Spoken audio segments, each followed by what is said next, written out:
Hi and welcome to The Winning Factor. I'm Alan Aitken, and on this show each week we take a look at some upcoming races in Hong Kong and try to isolate the particular element of the race that we might look back on later as having decided the result. Well, we have a big international week ahead next week, but there are winners to find before that happens, and we're racing at Sha Tin on Sunday, where our first race to look at is race 1 and our winning factor, the sectionals. Well, the interesting horses in this Class 4, the ones that I think are going to attract a lot of attention, are the John Size first starter, Leap of Faith, a very well-bred young horse, and a number of horses who've had only the one start, like Ka Ying Excellent, Sky Darcy and Invaluable. Well, by their nature, debutantes attract a lot of interest. We haven't seen them before, and at that stage of their career, it's all blue sky. But I want you to have a look at the graphic coming up here, and over the last 10 completed seasons, plus what we've had of this season, you can see that although there's a lot of blue sky to the debutantes, only around about 5.5% of them actually manage to win at their first time of asking. So reality kicks in for quite a lot of horses when they've had a race. And up the top of the tree, as far as trainers go with the Class 4 debutantes, Frankie Law's on top at the moment, still a relatively small sample, but the king is John Size. Over the last 10 seasons, 35 winners on debut in Class 4, more than double his nearest rival, and a very high strike rate as well. So Leap of Faith certainly going to have plenty of attention on that score, and he's probably attracting some attention for having won his latest of 4 barrier trials too, and this was on November 22 at the Chung Fa Training Centre, and you see him here in the whitish colours, and he's not asked to do an awful lot here by Joe Moreira in winning the trial, but by the same token, it was a pretty uncompetitive trial, very slow times, and the opposition, to say the least, was pretty moderate. So although he looks to have some talent, I'm bypassing him on this occasion, Leap of Faith, and I'm going to look at a couple of the horses who've already had one race start. And the first of them is Sky Darcy. Now we're going back to race 160, and as you note on the heat map there, a fairly subdued early pace, a dash home down the straight. Horse simply the best, ran away to score here, and it's a little bit of an illusion that Sky Darcy is running on so hard, because he actually lost ground against the winner in the run down the home straight, but he did manage to get past most of his other rivals, and this was a pretty good sort of a debut. His final 400 metre sectional there, ranking 9th on the day, not bad for a horse having his first start. But 8 days later, we saw Ka Ying Excellent make his race course debut in race 170, and I thought he was even better.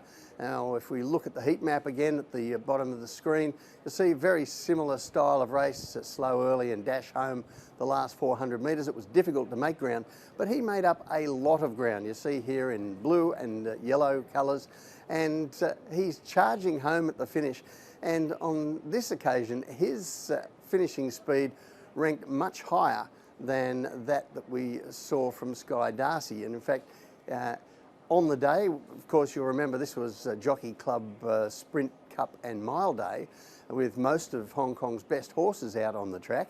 And you'll see here's the top 3 finishing sectionals of the day, and there he is, Ka Ying Legend, just behind Full of Beauty and just ahead of Beat the Clock.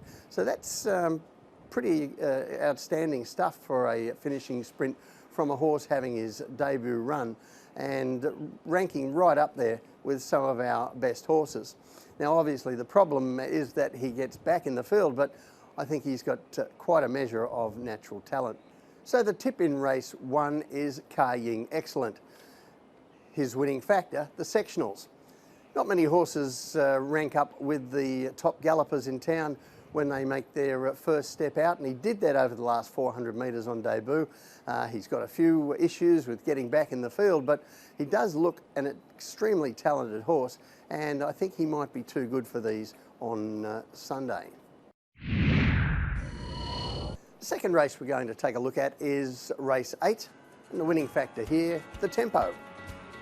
Well, this is a Class 2 sprint on the dirt, and some of the horses who are going to get attention from punters here are the likes of Big Time Baby, back on the surface where all his wins have come. Seven Heavens and Winner Supreme, both last start winners at the course. And down at the bottom of the weights is Encore Boy, who chased home Seven Heavens last time out. That was in race 132 back at the end of October. And you'll see here Seven Heavens. He's locked away on the fence for much of the race just behind the leader, but that's a perfect trailing spot. And Blake Shin able to get him out and going in the straight and scramble home to win. Grant Van Niekerk, on the other hand, on Encore Boy, had more of a challenging job. He drew wide, he got back, but Grant gave him a brilliant ride on this occasion, and it was only that barrier really that beat him. He dashes home to run second after having to give away a start. Well, he missed out on that occasion, Encore Boy, but that makes him a little bit of a rarity in the Ricky Hughes stable at the moment, because not many at all are missing out at the moment. Ricky is in rare form, and here we see a graphic of his last 50 runners, and you'll see up along the top there the winners. He's had 13 winners from his last 50 starters, and that is really cooking with gas in the Hong Kong handicap environment. And many of Ricky's horses at the moment are establishing new personal bests in their performances, and that was the case last time with Encore Boy, and if he can hold that, he's going to be hard to beat here. Now, when we take a look at the map, this race sets up very similarly between Seven Heavens and Encore Boy. Once again, Seven Heavens drawn inside, he'll get a nice run just behind the speed, and Encore Boy drawn out, he'll have to go back. But I think the thing that's in his favour in turning the tables here is the pace of the race. As you can see, we have Speed Vision and Winner Supreme, both very reliable, very quick leaders. And I think this race is going to be run a little more sternly in front than was the case last time. And I think that might be the telling factor. So the tip in race 8, Encore Boy. His winning factor, the tempo. The horse is in great form, not as good as the trainer, he's on fire, Ricky Hughes, but I think the difference this time will be that there is more pace in this race and the leaders will come back to Encore Boy a little bit quicker. Well, that's it from the winning factor this week. Good luck on Sunday. We'll see you next time.